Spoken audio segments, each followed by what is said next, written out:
Welcome to the Voices of Boyle podcast. My name is Carlo Cretaro, and in this episode I sit down with Miko Stewart, a young man who has faced challenges with anxiety from a young age. Miko opens up about his struggles and how he has worked to overcome them through a combination of going to the gym, reading non-fictional books and working on his mindset. Miko shares his personal journey in an open, honest account of how he has transformed himself, overcoming his struggles and coming out stronger. He speaks about the root causes of his anxiety and the steps he took to address them. Listen in as Miko provides valuable insight and inspiration for anyone facing similar struggles, and learn how he's been able to achieve balance in his mind and body. It takes a huge amount of courage to open up and speak about what Miko reveals to us in this episode, and for that I have a lot of respect and admiration for him. I hope you enjoy the podcast, and please make sure to check out www.voicesofboyle.com for previous episodes.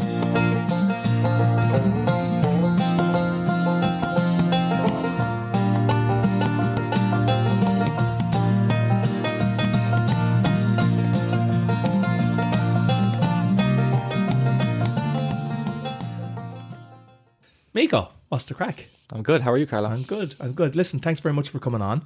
I brought you on because back on November the 1st, you started a cold water challenge for mental health awareness, and you raised over €1,000 through a Facebook fundraiser, and the money was donated to Pieta House. That's correct. So I'd like you to start off by just telling us a bit about why you decided to do a challenge like that in the first place. Well, for me, it was an important challenge for me to take on because I've got a strong relationship with mental health myself. I've been doing cold swims and cold showers for the good part of over, I'd say, 2 or 3 years now. So when it popped up on Facebook, it was actually my mother who showed it to me, and she was recommending that I do it to give back and to kind of get out of my own way and do something for someone else, which I really liked the idea of. It just resonated with me. And yeah, cold swims have always been a big thing, part of my life. Really enjoy them, and it just seemed like the perfect challenge for me to do. So you started off, you were doing 3 minutes for the first so time. The official challenge, which a lot of people took part on, I think there was like, I'm not sure how much money was raised, but it was a huge following, a massive group on Facebook. And the challenge was 30 seconds every day of cold water therapy. It could be cold shower. Most popular was sea swims, people going to the lakes. And there's actually a huge community of elderly women in the like 50s, 60s plus that love to do it, which is really, it's inspiring to see people at that age doing it, no problem.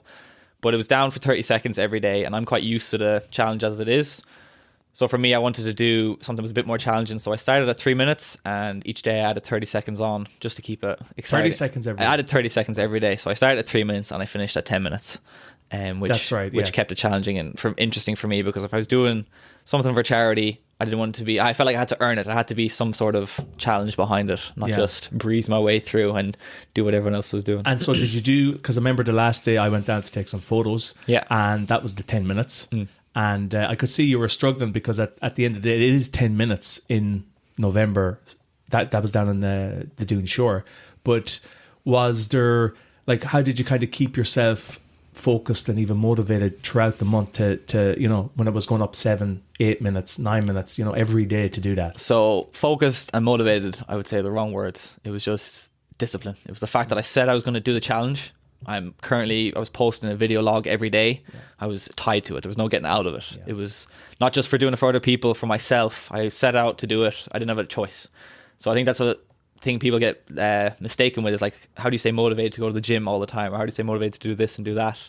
Majority of the time, you're not going to be motivated. If you love something, you'll do it, no problem. But if there's things you don't like to do, discipline is going to trump motivation any day of the week. If you're disciplined and you're doing it because you have to do it, you don't give yourself the option. You know this is what you have to do to be strong and to be strong mental and to keep going. You just have to do it. So that was the main thing. There was many days I didn't want to go down there. I'd be like, if I had a few drinks or I was feeling tired and I've left it late in the evening, I have to go down and get into the freezing cold water. All I want to do is go home and get cozy. There's no motivation there. It's just, I have to take it on. I have to finish it. Did you stick to a same time every day? Or no. Did you? Yeah. So, I wanted to. Yeah. But sometimes, ideally the morning was the easiest. Get it out of the way. You don't have to think about it. But you wake up a bit tired. It's cold. It's November. You get out of the bed. The last thing you want to do is jump into Doon Shore in the freezing cold. So some days the inner bitch, I like to call it, got the better of me, and I push it out, which is the biggest mistake, because you spend the whole day thinking about it. you can't relax. You can't get on with your day because you're just thinking, oh, I have to go and do this later. So advice to anyone who has something hard to do, get it done early in the day. The hardest thing you've got to do, once it's out of the way, you've done, and you feel accomplished because you've done a hard chore. It's finished, you know. So no, there was no regular time. It was interesting because I had a mix of in the morning when the sun was rising, it was lovely, and then going out into the lake with the moon out. So it was a bit surreal. And did you find it hard to actually complete it? Like, was there any part? I know you were talking about discipline, but was there any time during the month that it was just like, geez, this is tough? It's like, yeah, it's the getting down there, because it's not just cold shower is easy because you can just turn on the hot shower at the end of it. But the fact you have to, get in your car, pack your stuff, drive down to Doon Shore, Lockheed, get out. It could be windy, it could be raining, set up the camera because I was recording what I was doing, get into the water. It becomes a full 40-minute ordeal. And that's the thing. It becomes very daunting each day to complete.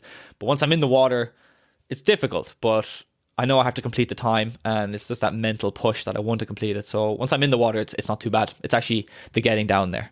Yeah. And I think that's a technique for anyone. Like, it's usually the thought of doing something that's difficult rather than actually doing it. It is going to be difficult in the moment. You have all these extra tools like adrenaline and all these other senses that'll kick in and help you. But if you just sit there and think about it all day, that's actually the more difficult part. It's like that, what people say when they're going out for a run. The hardest part is putting on the shoes. That's it. So when you get out there and, like you were saying, it's fine.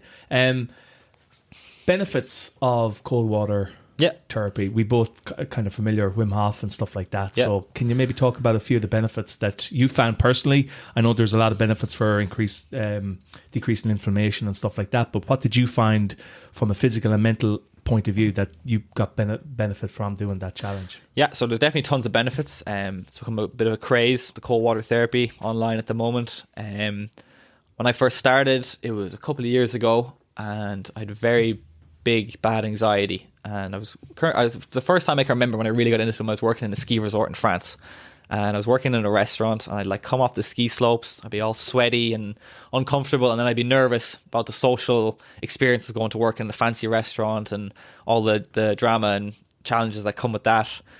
So I'd be in the shower, and the hot shower was getting me more sweaty and like steamed up and that kind of uncomfortable feeling. So I decided, I'll just do a cold shower. And in the Alps, it's water coming off the mountains, it's extremely cold, but it would give me that shock of like that cool, crisp feeling. You come out, it's difficult when you're in it, but you come out feeling fresh and alert and cool and ready. So that was what really got it for me, was more the mental side of things. What links in then with the benefits of ongoing cold showers is it lowers your stress hormones. As you mentioned, inflammation, the physical side of it for reducing pain and injury. The mental side, that it's difficult. It's a difficult thing to do. Whenever you complete a difficult task, you automatically feel better because you've done something difficult. It gives you that reward, the anxiety of leading up to it, and then the feeling of achievement after completing it, even if it's just a minute or 2 minutes or whatever. They're the main ones that I found. It was mainly for the mental that I was doing it, just because it just resonated with me. I always, my anxiety was always linked to profusely sweating and feeling hot and uncomfortable. So the cold was just a natural countermeasure to that helped me. So those are my benefits anyway, and your immune system as well. It's very boosts your immune system. It seems counterproductive. People always say, "Oh, don't wear a hat and a jacket; you'll catch a cold." But yeah, regular cold swims or cold therapy, that's done with a professional aspect. You researched into it. You know what you're doing, and you're doing it safely. You're not just throwing yourself in and hyperventilating. You control your breath. It's all very important to be very strong and calm in your breath and control that. And then it all just falls into place after that. And have you ever done any sauna? Yes. Yeah. So sauna as well links into it, the complete other end. So either end, your core temperature is what you're normally used to. You go either end of the extremes, the hot or the cold. It's so good for everything. It just gets your body working and fighting off It's a massive detox. And also I read a lot about saunas being great for getting rid of background radiation. Okay. Which is, we're subjected to background phones radiation and stuff. From phones. Yeah. And they reckon that saunas are a great way to detox from that. I haven't heard that one. That's interesting. So I can't remember where the study I read from was, but there was a lot of science behind it. So people use that. They reckon if you can have saunas as many times a week as you can do it, it's a great kind of. For sure. I love saunas personally. But so we are going to talk a bit about mental health later on, which I know you have you want to talk a bit about that. But before that, you're also big into fitness. I am. Mindset as well. Yes. Which I think go hand in hand, and know that you do too. So when did you first start getting into kind of maybe fitness at a, Fitness mainly would have been 2 years ago.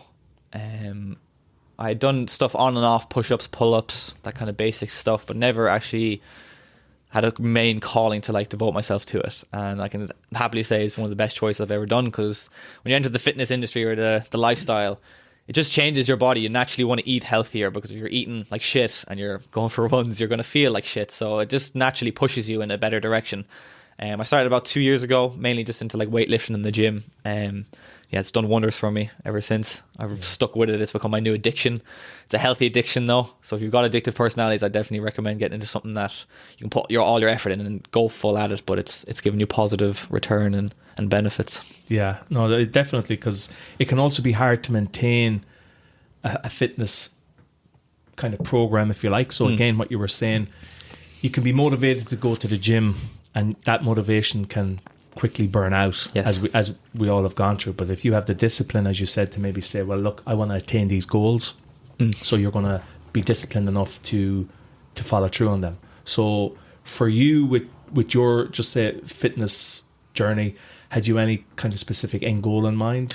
Well, I'll say one thing about motivation. It's very easy for me. I never had an issue going to the gym, or I was never struggled for motivation. It was completely different to the cold swims. It didn't require any discipline whatsoever. I just loved it. And I loved it because I was seeing results. And as a male who hasn't trained before, when you start lifting weights, you straight away, you got to go through this phase called newbie gains. And it's just, you put on muscle extremely quickly, right, like so quickly. And then as soon as you start to see muscle growth, you're addicted, because it's an ongoing thing of just you're constantly seeing yourself grow, so you know you're making progress. And what's really difficult for people is when they don't see progress. So you can take a woman, for example, who's trying to lose weight. She goes in, day out, something might be missing that she's not doing, but she's not seeing any progress. Then that becomes the point where you're struggling for motivation. You're like, fuck this, I don't want to go to the gym. I'm not seeing any progress. What's the point? I'm trying my hardest here to go in and lift weights and exercise and eat healthy, but I'm not seeing any progress. I might as well just sit on the couch and pig out and enjoy life. Yeah. And that's the problem. So I think for people starting the gym, if you're very attached to a certain end goal, or you're expecting a lot out of it, you're going to become very emotionally attached to it, and when you don't see progress, it's going to be really hard to deal with and be quite crippling. I know from people in my life who've experienced that kind of stuff. So if you are starting it, I recommend you just go in like I did, for the mental health side of it, and just because it makes you feel good, and just do stuff because you enjoy doing it. Don't look at the end result. Just go for a jog, because if you do enjoy jogging, to go for a run. Find a sport that suits you. It doesn't have to be jogging, weightlifting. It could be anything. It could be rowing, it could be dancing, anything that gets you active into your body, out of your brain. And just do something you enjoy. And then after that, if you want to take it more seriously, you can go down the personal trainer route and critique your diet and workout plans and stuff like that. Yeah, because one of the questions I wanted to ask, because this, I think, plays a big role today, especially for your generation, younger generation. Social media is massive nowadays. Yes. So 20 years ago, I remember when I'd be in the gym, you wouldn't have a phone. Mm-hmm. You wouldn't also have a social media account to check on your peers. What were they doing? What kind of photos they were posting. So I think from someone your age, how do you think social media has played a major role in how people are into fitness? Because again, young people today are way more into their fitness than when I was your age. Yeah, that's a huge growing culture now, yeah. So I think social media has a massive part to play in that. And obviously there's massive benefits for that, but there's also then potential downfalls that you know, physical appearance becomes a very more prevalent thing for young people, and that's fine, but some people can't maybe cope with that too well. Mm-hmm. So it becomes a negative aspect. So what would your kind of views on that be? Personally, my take on social media for me has not been a positive. I've experienced a lot more stress and anxiety from it rather than benefit. In terms of growing the fitness culture, it's been a huge, massive tool. As you said, it's because everyone's it's reaching a massive audience, and there is a big trend for like good looking physiques and all that. It kind of takes over. Even if you're not a fitness person, there's a lot of people that will just follow fitness accounts because people look good. It can be a great motivator. If you're someone who's a bit insecure, it can also be a great demotivator because you're comparing yourself to them naturally. I think what it has done to grow like the bodybuilding industry and all that kind of stuff, and especially for young males who might not know what they want to do in life or might be falling down a negative path, to find something that is addictive and is as positive as fitness is great. So in that regard, social media is amazing. In other regards, when you talked about the image side of things, when you're constantly looking at the top physiques of the world all day, the people that you follow, the top accounts. 90% of people, unfortunately, are males, especially, are on steroids. So you're looking at these people who have got unattainable physiques. Their whole job is to look good. They've got professional editors who are editing their lighting, they're taking the photos, they've got editing softwares, they're jacked out of their minds on whatever they're taking, and it's all good lighting and a pump. Yeah. People who don't know what a pump is when you go to the gym and you lift weights, your muscles basically expand when blood enters them. So once you've got a pump, you essentially look bigger. So I've got a few photos on Instagram, and a majority of them are all good lighting and a pump in the gym. You look at me on the street, 90% of the time I don't look nothing like that. I do, but and that's just the way it is. That's just the industry. Yeah. You kind of like build it up, and then you showcase yourself at your best. And that's the problem, is people will look at people, and that goes for Instagram or social media in general, is they'll see people at their best, living their happiest life, living their best times, but there could be a lot of stuff going on behind the scenes that you don't know about. People might not look like that all the time, so it can be very dangerous in terms of the comparing side. But overall, I think it is a positive for what it's doing. If it's reaching more people, getting them more into fitness, that's great. But just to be aware that you should just compare yourself to the person you were last week or the day before, and not to who has the best physique in the world. And you mentioned there that social media for you hasn't been a positive, hasn't had a positive play on your maybe life. Yeah. And does that tie into maybe with your kind of struggle with some mental health and anxiety issues? Well, definitely, because personally I find it's a lot harder to focus on yourself and your own life if you're constantly worrying or thinking about other people's lives. I naturally compare. It's what I've done my whole life, and touch back into some like where that might have come from. I was an only child going into primary school, and I remember my first days I kind of got some stick. I'm not sure about why or what were the reasons, but I just got like some picked on or whatever, and I kind of crept on for quite a bit. And as an only child, or as a person who's just trying to fit in, you naturally will look at what other people are doing. Okay, so what's the popular kid doing? What way is he carrying his backpack? Is it one strap over the shoulder? Yeah. What kind of collar, what shoes is he wearing? So I'm naturally, from the age of 5, comparing myself to these people, and that follows with you your whole life if you keep doing it. And that's what I did continue to do. So my whole life I've just been naturally comparing myself just to fit in, just to feel comfortable and not to stand out. Because when you get bullied for being different, it was mostly because of my ethnicity. My dad's Polish, and that's just such a minor thing, but as a kid, and you get bullied, you're in a small community, a small town, small country school of only 30 people at most. It's very traumatizing as a kid, and all you want to do is resolve that. So you only resolve about, all I knew what to do was just to compare and do what other people were doing to fit in. And that just completely shatters your identity. You don't know who you are. You're just naturally doing what other people are doing, so you can't really be yourself. Conform, yeah. And touching back onto... No, I was just asking you about how social media had played maybe a negative aspect on your life initially, and what kind of a role did that play? So nowadays, maybe even in the last maybe 5-6 years, has I know you weren't big on social media, you didn't kind of think it was, as we know these days, youngsters are just on their phone the whole time, addicted to it. So maybe is that kind of the angle you were kind of talking about? Yeah, so I was just touching back onto why I compare, because of these built-in coping mechanisms as a child, and so that sticks with you, and then you naturally compare when you go onto social media. It's built into you to compare and see what other people are doing. And then you start making choices that aren't actually your choices, like, some fitness influencers wearing this certain hoodie. Oh, they're cool, I might buy that hoodie. Next thing you know, you're down 60 quid for a hoodie you don't even really like. You're just doing it because someone else had it. So that's some of my issues with it. I'm constantly comparing. I have to even ask myself, why am I posting this photo? Is it because I want people to generally see what I'm doing in my life, or is it because I want likes? No, I was posting because that's what everyone else was doing. I was creating a portfolio of my best life. Right. I wouldn't post anything of my bad times, my negative times. It was all me at my best time. That's what Instagram is. That is Instagram in a nutshell, 100%. And I do think it can be easy for people to fall down that rabbit hole, as you said. It is a rabbit hole. Yeah.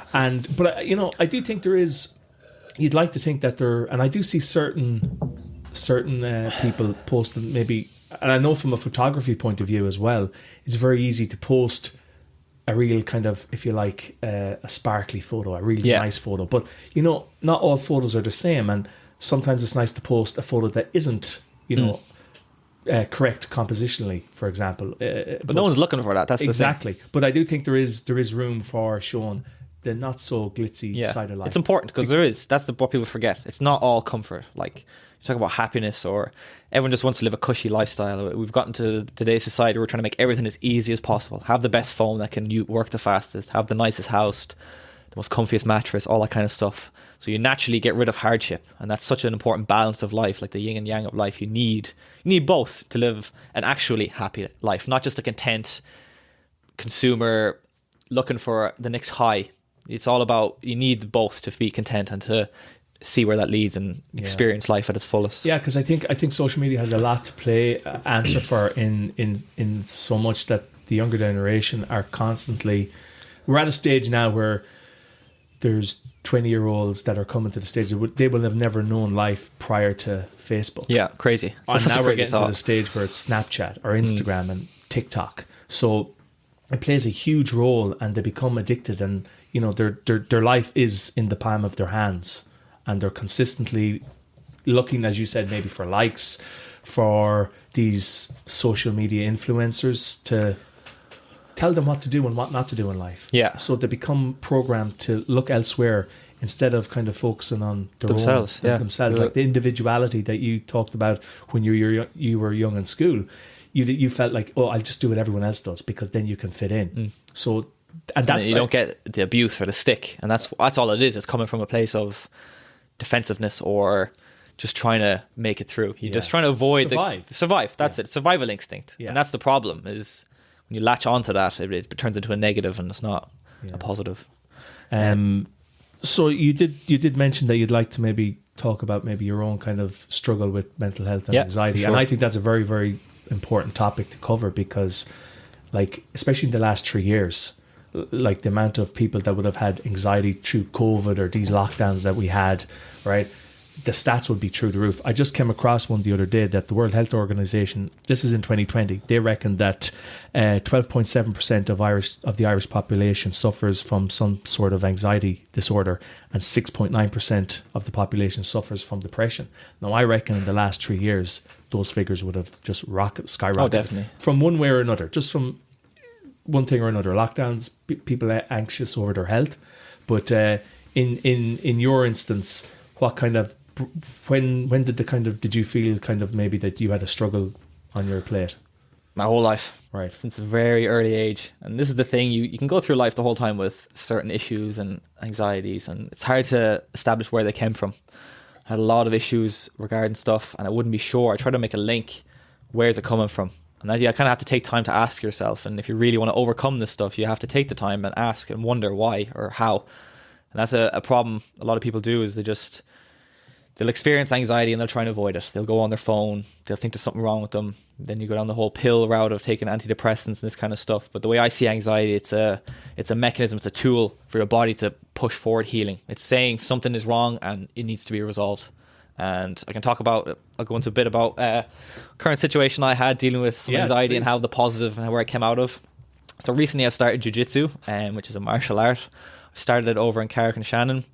And for my whole life, I've really struggled with social anxiety and trying to do anything that gets me out of my comfort zone, which gets me sweaty, and just not where I can't put on a block of image of nice clothes or fix my hair so I look good, look my best. Whenever I get out of my comfort zone and I'm struggling my most, getting sweaty, and I'm around people, that's a big trigger for me. And it got so serious that I actually dropped out of school in 6th year because I was having extreme anxiety attacks in class. These anxiety attacks sort of came forward when I broke up with my girlfriend and my granny died around the same time. So it was a big shock to the system, and my body just kind of it just basically collapsed in, and I was having extreme anxiety attacks.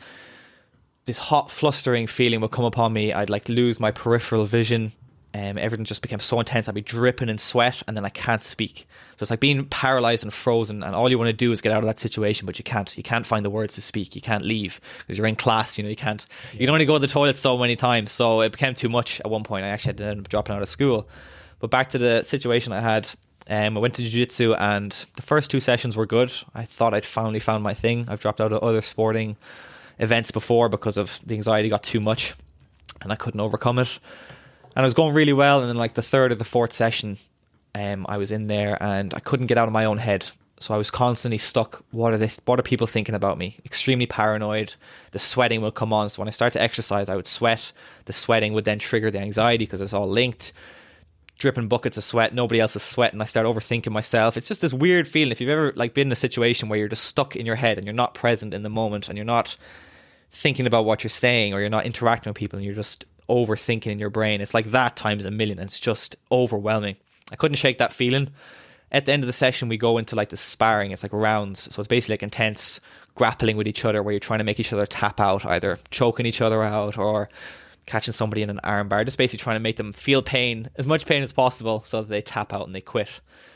I started doing that, a few rounds of it, and it still stuck in my head, so I couldn't perform. I couldn't overcome and deal with the fact I was getting choked out. It was just traumatic. It was just fight or flight survival mode. It was just, I gotta get out of there. I gotta defend myself. So then you're not giving yourself the chance to learn the moves or to experience what it's like when someone's sitting on your chest and you have to try and get out of it. It's just panic, pure panic. And me being the person inside me that likes to push myself, I like to push past my barriers, or when my quitting point, I didn't stop.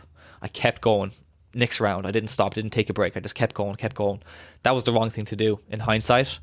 If you're not going through these traumatic experiences and you're feeling some pain or discomfort, I 100% encourage pushing past your failure or your point that you're finding it difficult. Always push past it. But for this was a reliving a trauma that I've experienced at my childhood, which I'm going to talk about in a few minutes. And I should have took the break. I should have got out of there, but I didn't. I kept pushing through it. 20 minutes went by, and when it finished, I was on the verge of tears.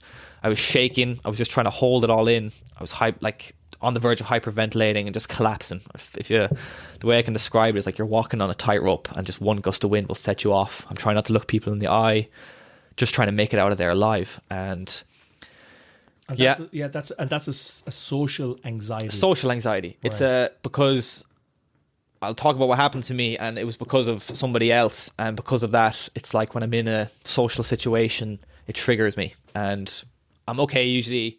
I'm actually not okay. I'm okay now, but before I could walk into Super Value, have a panic attack. I'd be in school, I have a panic attack. It's like that. Yeah, I did my driving lessons. I'd be sweating buckets because I'm in an enclosed space where I feel like I can't escape. When I'm outside, it's fine. That's kind of why I kind of fell in love with the outdoors. Yeah. But when I'm in a closed space, I'm indoors, got too much clothes on, I start to sweat, someone's around me, I just lose it. I can't speak. I can't voice myself to, oh, sorry, I need a break, I need to leave. And would you have feelings of claustrophobia then? Would that be a real thing as well for you? Not so much, because if I'm by myself, but if I was like stuck in a tight space with someone else, maybe. But like, right. I've had it, but it's never had an impact on my life. One of the biggest things I had was going to the barbers. So I sit down in the chair and there's a room full of men or barbers, whatever, and then it's the image of looking at yourself in the mirror. And if you're insecure and you hate yourself, which is what I did for many years, not happy with myself. And then I've got like the tight gown around my neck and I'm having to make conversation. Then you start sweating and your barber's dealing with your hair, so he knows you're sweating, and then you get stuck in this mental loop. Right. And all you need to do is say, I just need a minute of fresh air, and then you can't do it. Reset, and you're just trying to find the courage to speak, just get it out, and you can't do it. And then that becomes crippling. So I actually had to quit going to my barbers in Carrick. I started going to a local lad in Boyle there, just because it was a bit more quiet and it was someone I knew. But that's just goes to show like how crippling it got for me, because of such a small thing of going to the shop or like going to the barbers. That was a huge deal. Just constant fight or flight. Like my whole teenage years was just tense. Right. It was not comfortable at all. Yeah. And it was very taxing. And I'd say there's a lot of people as well have gone through that. Yeah. Currently going through that, and possibly will go through that. For sure. So it just shows that it's a lot more common than maybe we think. Yeah. And it's almost like maybe a hidden sort of anxiety. You can't see it. You're struggling inside, but everyone else doesn't see that. No, they don't see until that. maybe you think you're starting to sweat. And you think that everyone's onto you. That was my biggest thing. It's like, oh, they know you're not this strong, confident, good-looking guy with, nice clothes and whatever, puts up forward this image.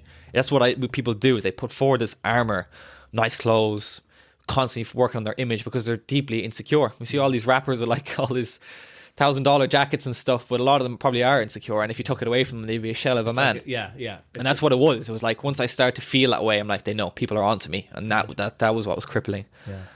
And to touch back onto the jiu-jitsu, so got to that point, I left the session after feeling that stress, completely broke down in my car, started hyperventilating, complete panic, and I was faced with a decision. I could either quit and not go back, and this is the problem with your internal thoughts, is you'll make excuses. If you negotiate with your inner bitch, as I like to call it, you'll make excuses not to go back. Oh, maybe you're clearly not ready. Maybe jiu-jitsu isn't for you. Maybe you're just not able for this kind of stuff. And you can do that. You can give in. You can give up. But I think a lot of the time that's not the case. These thoughts are there because your internal systems are trying to protect you. They're trying to not make you feel this pain, which is your body's response to feeling like this experience. It doesn't want you to feel that. Just like the cold. It's you get into the cold water, your body's saying, what the fuck are you doing? Get out. You know, what are you doing? You're crazy. But when you push past that and you overcome those feelings and you don't negotiate, that's when the true healing and the true power inside you can be shown. And that's when you get the benefits from the cold swims, from, you know, intense exercises. It's not enjoyable in the moment, your body's telling you to leave, but when you get on the other side, you reap the benefits. So my decision was, right, I can either quit and not go back, which I couldn't live with, because I've noticed in my life whenever I quit something and I let it sit and I don't follow through with it because it's difficult, it eats away at me. And it's way worse to sit your whole life and regret that you didn't face something head on, or you didn't get after your dreams or your goals, than actually do the hard thing, push through and do what's difficult and overcome it. For me, it's way worse. So yeah, my options were to quit or to go back in and discuss and tell the guys basically that I was going through a rough time. This is where I'm going to touch on some sensitive subjects about my past. Kind of, I think, where all these intense anxiety attacks and feelings came from was when I was 8 years old. I was sexually abused. It was a very traumatic experience. It's actually crazy that I'm able to sit here with a microphone and talk about it, because if you caught me last year, it was such a sore subject to talk about. Yeah, you can imagine, like, it's one of those horrible things you'd hate to happen to your child or to yourself. It's like one of the unthinkables. So to deal with that was very difficult. I've been in therapy since I was like 13 or 14. That's definitely saved my life. Yeah, touching back onto it. So that was what was eating away at me, the trauma. And whenever I told someone about it, it was always someone close to me, a parent, girlfriend, close friend. I'd tell them what would happen. It'd be very difficult. I'd be sweating, uncomfortable, knots in my stomach just to say the words. It's so difficult to voice something. You can think all these thoughts in your head, but to speak it is so intense. I'd finally say it to them, and then I'd finish with, make sure you keep that to yourself. So embarrassed, so full of shame that this happened. You naturally put it on yourself, especially as a man. For someone to do that to you, it takes away your whole dignity, your manhood, to feel that way, that you were abused and someone took advantage of you. It just defies everything you're taught as a man, or that kind of manly aspect of you. And the problem with this kind of toxic, this is where toxic masculinity comes into it, this toxic masculinity of not talking about your feelings, you know, be the man, be the strong man. That turns the shame even worse, because then you're bottling it down. You start to think, oh, I can't talk about it, so there's something wrong with me. You know, I'm dirty. I'm diseased, like this dirty part of me. So that was so difficult for me to talk about openly. I'd always talk about it to people, but I'd be like, right, don't tell anybody else, because I'm nervous. Yeah. I always wanted to put on this image that I'm good, I'm strong, I'm safe, I'm okay, I'm perfect, which is a load of shite, because nobody is. And what I've learned is there's strength in your vulnerability.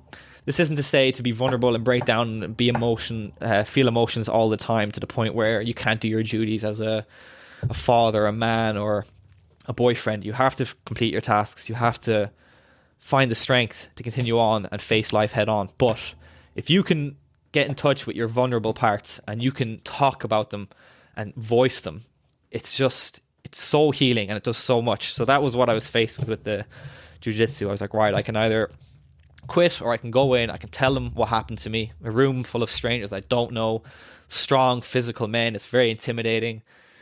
And those were my options. And I was breaking down in tears, and I was like thumping the car dashboard. I was like, right, I'm not fucking doing this anymore. I said, I'm not quitting. There's no way I'm backing down. I said, I know what I have to do. I'm going to do it. So I set that in my mind at that point. All right, that's what's happening. Now, doing it was a different task. I'd say so. It happened on like a Wednesday. Jiu-jitsu was Wednesdays and Fridays. I think I skipped that Friday because it was too intimidating. I made some mistake, and I made some excuse not to go.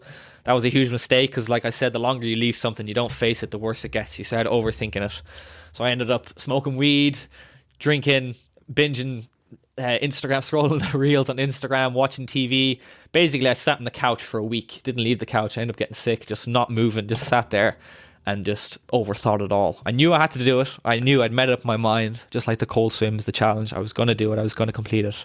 But it was so difficult. It was eating away at me. And then it just reached a point where I said, no, I had to do it. I had to go and do it. So there on Wednesday this week, I went in, and it was so unusual because usually I'd have anxiety leading up to any sort of stressful moment. I'd have this knot on my stomach, but I was driving over to Carrick and I just felt free. I just knew I was going to do it. And somewhere the universe, God, if you're holy, just gave me the strength to just do it. And I just went in there. I was chatting to the lads, I said, I have something to tell you, something to get off my chest. And I just came out and straight away said it. I was sexually abused when I was a child, and because of that, this whole jiu-jitsu thing is very traumatic to me. I said I had two options. I could leave and not do it, which I didn't want to do. I said the only thing I could think that was going to make me get through this and be able to continue on was to tell you guys. And I was welcomed with open arms. Everyone gave me a hug. Everyone was listening to me. There's a very positive male aspects in that class, and I want to thank Kara Jiu-Jitsu for giving me the opportunity to do that. You can talk about it to other people and they'd be completely awkward. They wouldn't know what to do when someone tells them that because they're insecure about themselves. So someone tells them a deep issue about themselves, they completely, oh fuck, I don't want to hear about that. And someone I knew, when I told them before, I went to tell someone else in their presence, and they're like, oh lad, don't say that, you know, don't. And that ate away at me because I'm like, oh, maybe I shouldn't say it, you know, maybe I shouldn't just be telling anyone and everyone. Maybe it's a secret thing that I shouldn't be disclosing these personal matters about myself. But when I made the switch from doing it who I was telling, I wasn't doing it, it wasn't because who I was telling or what they were thinking. I was doing it for me. It was nothing to do with anybody else or finding the right person to hear me out. It was because I needed to say it to the world, like I'm doing right now. Say it to a group of people. It's out in the open. You don't know who these people are. You don't know who they're going to tell. Yeah. It takes it completely away from you, and you're free. Yeah, you can't dwell on it anymore because you don't know who knows. It's out there, and then it's no longer my identity. And I got it out of the way, and it just I felt liberated. Because I feel great today. I didn't know. I mean, I just heard when you. No, barely anyone knows. Yeah, like so you saying that to me, that was the first time I'd known. So, you know, the fact that you were able to go over to Carrick, make that decision, go into those lads and say, hey guys, listen, this is why I feel like this. I was sexually abused when I was young, and then to come on a podcast like this, where more or less a lot of people in Boyle would be listening to it and say it. That has to be very, very liberating. It is for you. It's crazy, and I'm delighted that you actually had. I'm delighted as well. I feel on top of the world. Yeah, actually to have come out and say that, because it's a huge thing, and it's something that obviously people would take in. You're 23. People could hold on to this for years, and their whole life. I'll say this now before I forget it. People will take this kind of stuff to the grave. If you were brought up in a household where people are not encouraged to talk about their feelings, they're not told to embrace their problems or to get it out on the table, you're going to bottle it up. You're going to turn to drink, drugs, negative stuff just to cope with it because it's eating away at you inside. You naturally know you want to blurt it out. You want to talk about it because it's a release. You think all this negative stuff all day. The only way to get rid of it, to clear your head, is to talk about it. That's why therapy is so popular nowadays, because you're given the opportunity to talk about it. So I say to anyone who's dealing with anything that I went through, trauma, doesn't matter what it is, find the courage to go and talk to someone. Don't bottle it up your whole life. You'll be on your deathbed and you'll regret it. You'll feel it's so liberating. It's so difficult. Like whenever I talked about it for the very first time, I was literally dripping in sweat. I was shaking. I'm kind of shaking now talking about it. Of course. It's traumatic. Like your whole body is on alert because you're showing your vulnerable side. You're completely getting out of your comfort zone, and nobody does that. Like it's just so difficult to do. And if you want to become the person you want to be, when you were a kid, you wanted to be an astronaut or whatever. You want to be this strong person, whoever that is. If this is what's holding you back, you have to dig deep and find it, because on the other side, it's like the grass is greener on the other side. It is amazing. You'll feel so good. Like I said to Carlo, if I'd done this podcast 2 weeks ago, I'd have been a shell of a man. I wouldn't be able to look him in the eye. I would be sweating. I would have cancelled. I wouldn't have even done it. And that was, like I said, I was on the couch smoking weed and complete in a state of depression. That was a week ago. What changed since then? I just went and talked to people about it, and I faced my fears, and now it's out in the world, and I couldn't give a shit anymore. I feel liberated. I'm just excited for my future. I can think about everything that was holding me back. It's like a weight off. It's a huge weight off your shoulders. Because I can only imagine, and very few people can only imagine what the stress and the anxiety. And it's crazy. And like I touched on before, what I touched on about like me dropping out of school, that doesn't even come close. I've got so much other stuff. How it affected my life. Crippled. I'm a shell of a man. The person I am today makes me realize how fucked my life was in the past. It was ridiculous. When I like started going to the gym and I felt good, I was like, oh, here's a a taste of what real life is. When I look at like successful people, I'm like, how the fuck are they doing that? I'm like, how is someone able to go in and like speak to a crowd of 10,000 people or 100 people? Like, that is just, I know that's difficult for everyone, but just little simple things like going shopping and not feeling stressed or uncomfortable. That was my life. My whole teenage years was just fight or flight, feeling like I'm just on the edge, and one little push, one little blow is just I'm gonna collapse. So that just goes to show the power of working on yourself and facing your demons and overcoming them. And now look at me, I'm sitting here talking to the people of Boyle, who I've always had I've struggled to fit in, because I was always trying to fit Boyle's image or fit people's image the whole time. So for me to be able to do this and talk to a podcast that's mainly people that I know, it's not random people, it's people that know me. Yeah. That's huge. I've honestly feel like I've completed life. I don't even care anymore. Like you'll meet them on the streets. Exactly. When I'm over. I don't even. Like I said before, if I came on this podcast, every little thing I would say would be based on what other people are going to think of it. I could say something that would touch on. I'm like, oh shit, that's going to offend this person, or say something else. Like, oh, how's this other person going to think of this? Coming in today, I'm doing this for me. I'm doing this to talk about my stuff. It's going to give people some value, hopefully. Even if it doesn't, I don't really care. It's just about getting it out there. And when you do stuff for you, you forget about everyone else. It's liberating. And I haven't felt like that ever in my life. And that's brilliant. To overcome that in 1 week is huge. That's an amazing transformation, because the natural tendency is to go into the shell, especially with something traumatic like you've experienced. And as you said, it's just human response. And I don't say it's a negative. You have to do it to survive. Yeah. It was too raw and uncomfortable. And if I didn't have the tools, I'm 23 now, 14-year-old me didn't have the tools or the mental capacity to deal with, this kind of stuff. So stuff happens over time. You got to give it time, but don't hide away from it.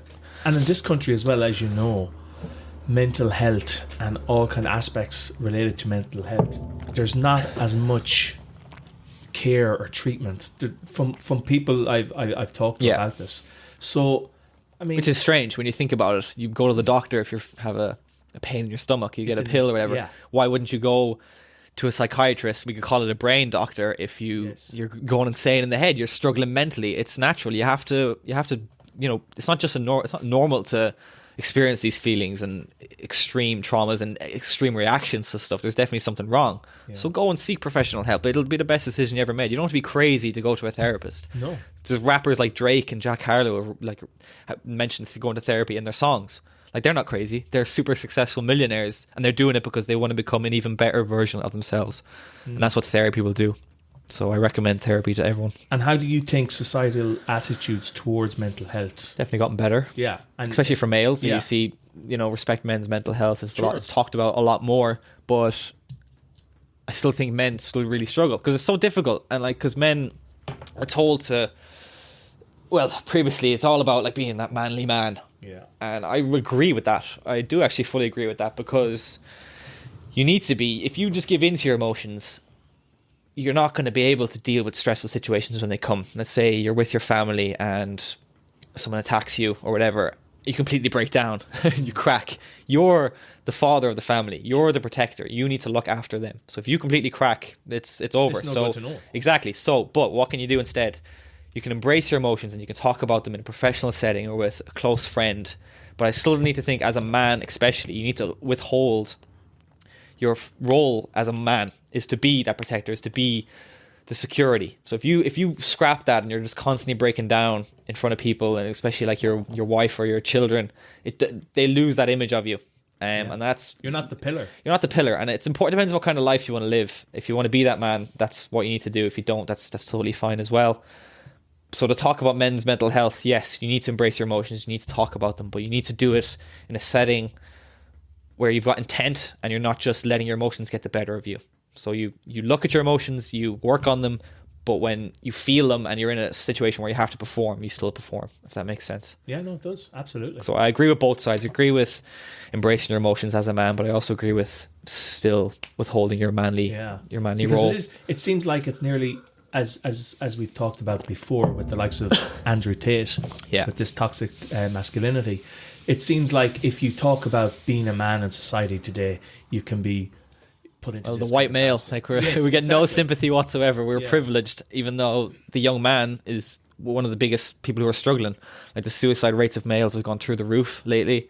Massive. And like people are confused. Like men are confused. Like for me personally, I had a massive video game addiction. Like addictions my whole life. I was pretty much addicted to alcohol from the age of 13, smoking weed from the ages of 13 to 19 every single day.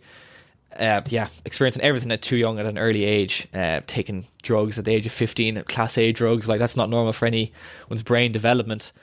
And when you go down that route and you just go into the route of addictions, it's such a negative path and a hard place to come out of. And that obviously stemmed from trauma. Yeah, but that's what I was trying to say before, is I don't know what the link is. Like that could have been from bullying in school. It all comes together, but the most obvious one, yes, was the trauma. Yeah. I'd say so. Because it's too big of a But trauma. I've noticed from going to therapy, there's been lots of links that haven't come from that. So like my obsession to fit in, that kind of came from that whole school thing, from being bullied. So like my paranoia about other people and other people's opinions, that could have come morely from that. Whereas the sexual abuse, the trauma, the physical, sweating and panic attacks, that was more likely related to that. So it's just, we're basically everyone as an adult is basically working out their childhood issues. You develop all these issues as a child that stick with you, and if you don't resolve them, they're going to eat away at you for the rest of your life.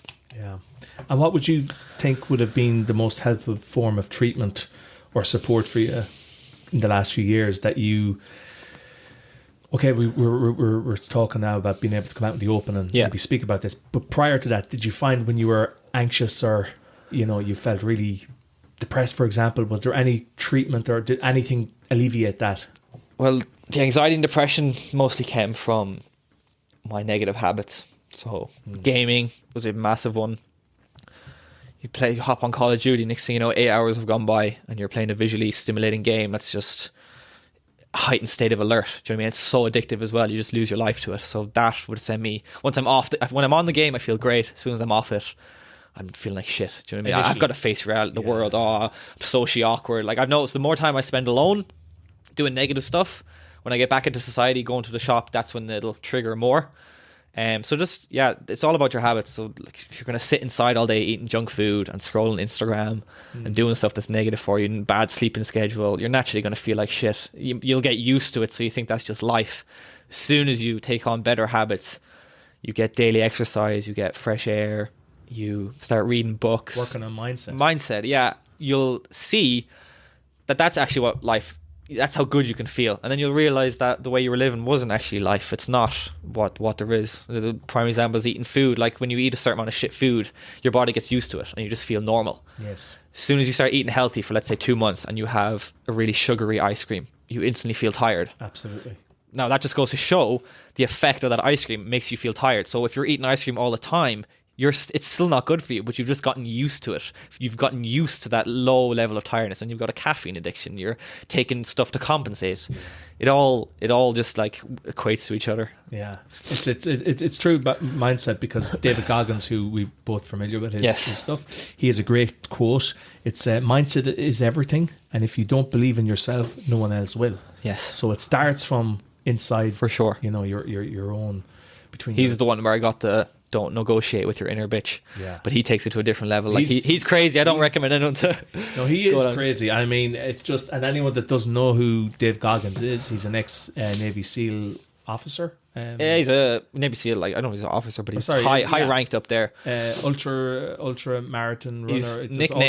He's nicknamed the world's fittest or world's gnarliest man, like strongest man. Like he's just the pain and suffering he puts himself through on a daily basis is absolutely absurd. He's the hardest man alive. He takes toughness to a different level. He does. And his book Can't Hurt Me is brilliant. He's a new one out as well. I'm not sure what it's called, but it's meant to be even more gritty. Joe Rogan said it's even more intense and painful to see. A short story, he was basically beaten as a child, extreme learning difficulties, crazy rough childhood, hugely overweight as well. Just insane, like the most unimaginable childhood ever. Like his dad pointed a gun on him at the age of 6. And there's a trend, you notice people that have come from these extremely bad backgrounds or extreme stress. Me, for example, my trauma, people like that have a real strive. If they can make it out the other side, they've got a real determination to achieve and to become better. Like a lot of people talk about truly high performers and high successful people all have a rough childhood or a rough background. Because if you're born into a cushy life, you've got no reason to prove yourself. You've got no reason to overcome stuff. So that's why I think it's so important to to remember like hardship is important, and not just to be constantly seeking out, you know, instant comforts and instant pleasures and all that he kind loves of stuff. that. He loves that whole thing. He does things that he knows makes him feel uncomfortable. He's a millionaire because of his books. Oh yeah. And his job currently is jumping out of planes and fighting wildfires, and he does it for fun. He does it. He does it to challenge himself. He doesn't do it because he needs to make money. He said, "I'm getting weak, man. I gotta get out there." So like he runs ultra marathons. For anyone who doesn't run ultra marathons, it's like over 100 miles, like in one setting. So imagine running 100 miles.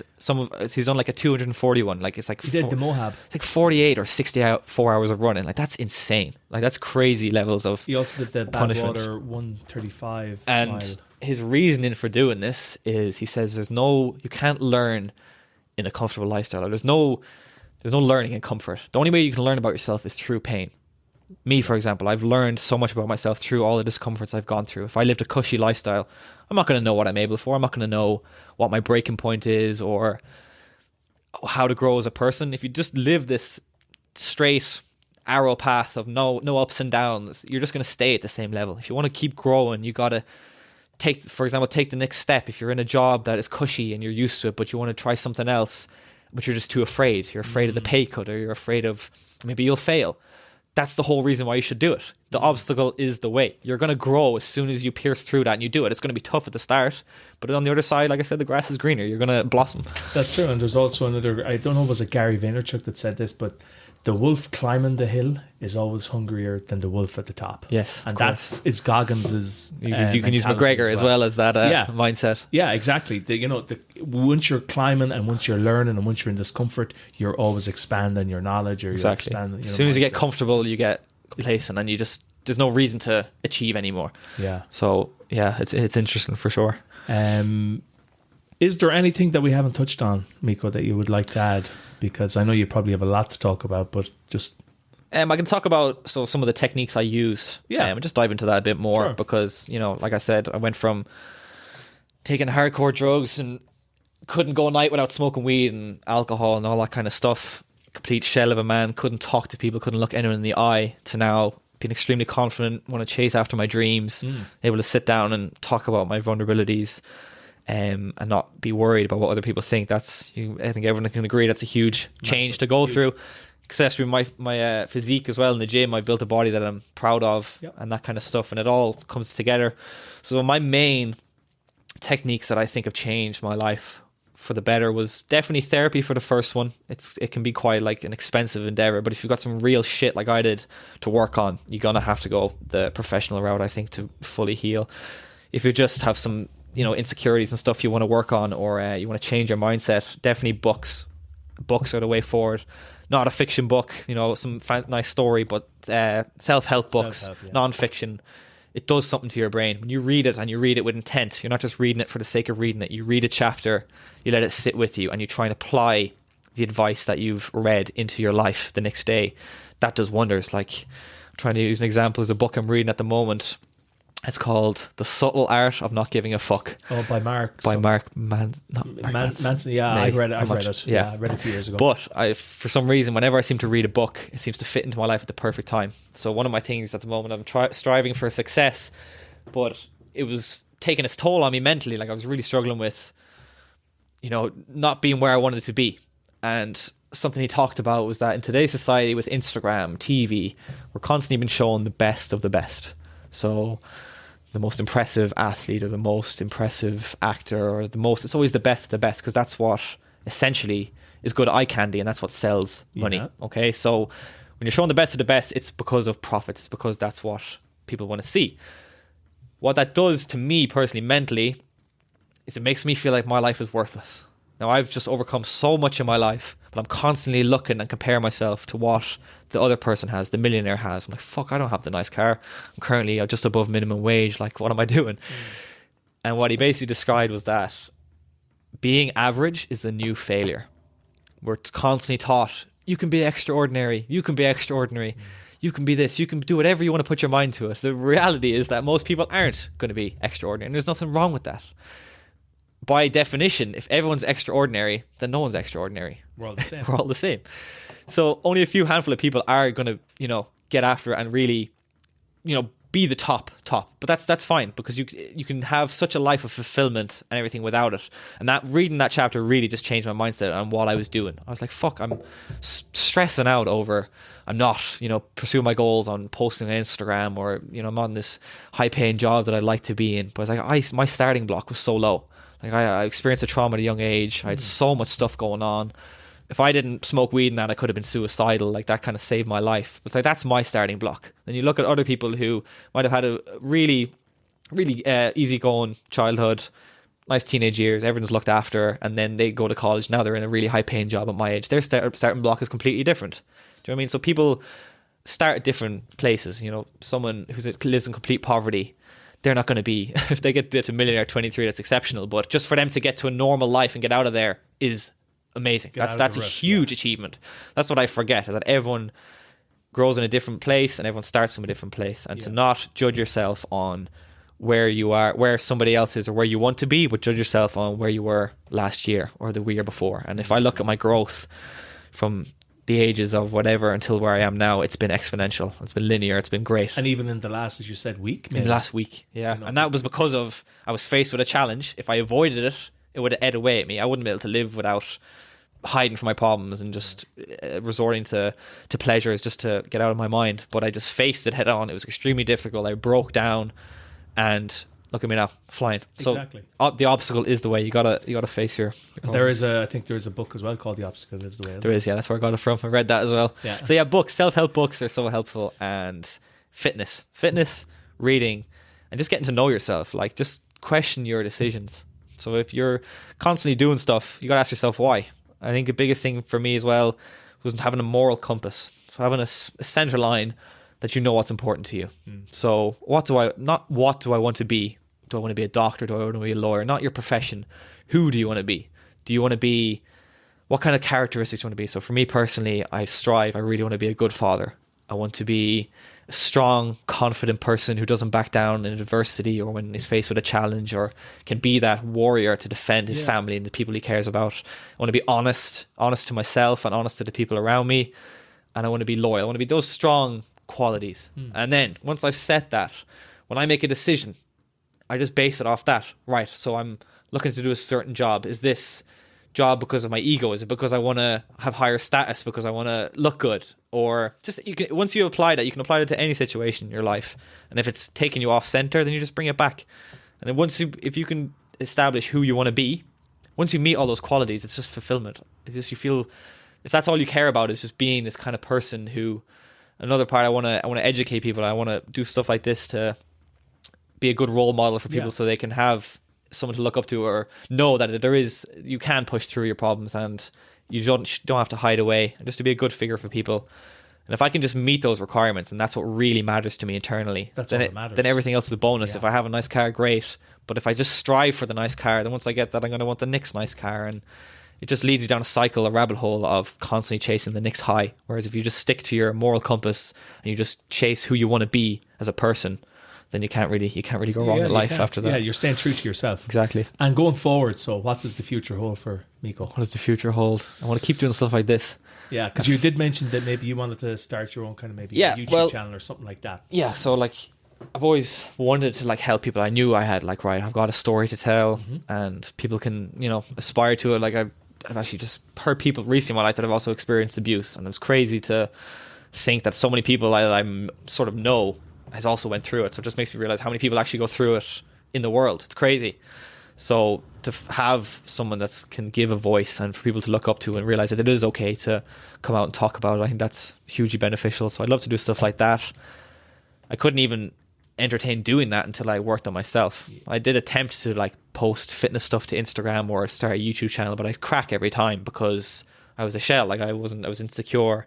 So you can't help anyone or people around you if you can't first help yourself. So people always talk about they want to change the world. Start by changing yourself. If you can change yourself, that's already a step in the right direction, and you can go from there. Yeah, for sure. Because it's very easy to get into that mindset as well. But as you've shown that you've been prepared and you've been working on yourself and you've come out and you've given that story, which will undoubtedly, hopefully, give some help to people that are struggling with something similar, or even just someone that has anxiety that's dealing with it to know that, hey, listen, there is a little light at the end of the tunnel if you start working on yourself through either, fitness, mindset, meditation. I know it all goes hand in hand. Yeah. You just start with the fitness because it's the easiest to get around, and it'll give you the most immediate benefit. And then your body will naturally be like, I want more positivity. I always had a thing of, back when I wasn't in the best space, I'd be like, oh, I have to go and do this. I have to do the things. I have to read. I didn't want to read, but now I want to read because I want to educate myself. I want to have more knowledge to give to people, to myself. So I naturally want to do it more. So if you're constantly just striving to get on the couch and watch Netflix or to scroll, then the task of reading seems like a daunting task. But if you constantly just are filling yourself with those tasks because you just want to learn and you want to grow, you're not just doing it because you have to, then it just becomes natural. So when you start down a path of positivity with fitness, all these other resources and stuff will become more interesting to you. It becomes more stimulating. Like, you just scrolling Instagram doesn't appeal to me anymore. I'm like, why would I do that when I can be off, growing myself as a person? So you just got to take the plunge and change your lifestyle and go just down the road of positivity. And so would that be something down the road you'd think of doing? Like, we touched on it before in personal conversations about like maybe doing a YouTube channel on the podcasting now is really appealing to me because I prefer to actually have conversations with people opposed to me showing off my life or talking to a camera. I think it goes both hand in hand. Well, I think because different mediums for different kind of ways, especially if you're having someone on like we are now with this, where there's an over and back, that's fine. But if you're maybe doing a solo podcast, where you can maybe give a bit of advice about a certain topic each time, I think a podcast where it's just audio only might fit the bill for that. Yeah. You can always add in, I think, later on down the line if you wanted to go down the video podcast route. But I'm a people person, so I prefer to sit and talk to you. Then it's like when I did the cold swims, I felt very detached from it because I wasn't receiving any money in my hand. It was donated through a Facebook page. Mm-hmm. I wasn't seeing anybody that I was helping. I wasn't interacting with people to get money off the donations. It was all just people donating through Facebook. So I felt very disconnected from it. I felt like I'm just doing this thing and then these numbers are going up. I'm getting more likes in the post. The donation number is growing, but I had no connection to any of it.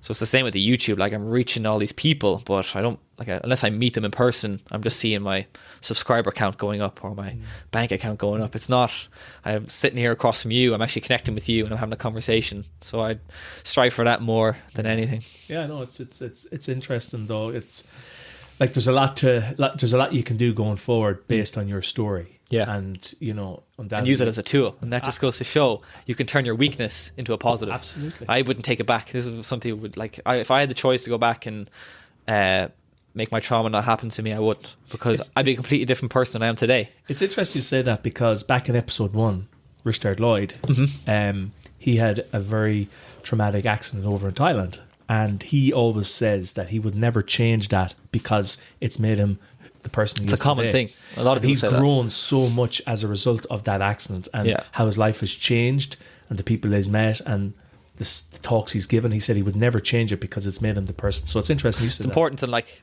I don't want to be known as the boy who was sexually abused or the man who's sexually abused, but I want to be able to use that as fuel and as a tool to help. Yeah. And that's a great gift that has been given to me. Seems contradictory, like you feel like you should be fucking angry, you should get after revenge and stuff like that, and there is a part of me that it is like that and I need to bring this person to justice and whatever, and that's another issue I have to resolve. But to be able to use it as a positive is the biggest thing. If you can turn any situation that's negative and it's causing you grief and you can turn it into a positive, then use it as fuel, then anything is possible. Like a negative isn't a negative, it's just a tool, it's just another thing. So there's one thing I want to say to people listening. Just if you've got something you want to do or some person you want to be and you feel like it's too much of a daunting task or whatever, you just need to take small steps towards it. One of the books I read, and there's a quote, and he says, happiness is when you problem solving. So essentially when you've got problems and you overcome them, that's happiness. Happiness isn't some gift that just gets bestowed upon you. You can't just watch a YouTube video, how to be happy, and then be happy. You have to set out a kind of lifestyle you want to live, and you're always going to encounter problems. And when you overcome them and you complete them, then you feel happy, you feel rewarded because you're constantly bettering yourself and you're growing as a person.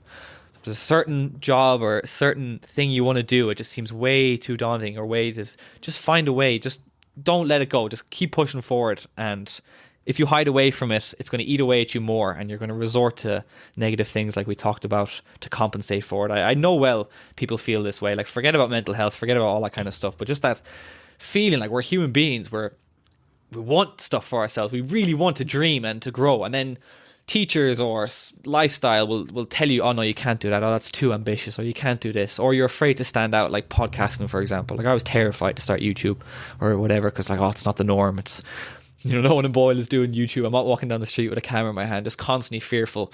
If you can find a way to overcome that fear and you can push through it, you're just going to grow so much, and you're going to love your life truly. You're not going to need these external pleasures, these nice cars or anything else to compensate for it, because you're fulfilled. You're doing what you were put on this earth to do and what you really want. So don't give up on your dreams. If you want to do something, find a way to get about it. Don't give up and settle for anything less.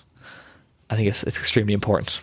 Well, that's a great way to wrap this up, because there's nothing I can add to beat that. So it's been an absolute pleasure. It's been a pleasure. It's been great. I've really enjoyed it, and thanks very much for telling us your story, Miko. Yeah, thank you. Pleasure. So that's it for this episode, folks. I hope you enjoyed listening to it as much as I enjoyed recording it. If you like the content, we'd really appreciate it if you could share it. You can follow us on Facebook by searching for Voices of Boyle, and you can also contact us on our website by visiting voicesofboyle.com. We're always looking for new guests, so if you'd like to be on the show, or if you know someone who you'd like to join us, please reach out to us via our Facebook page or website. Thanks very much, and we'll chat to you again soon.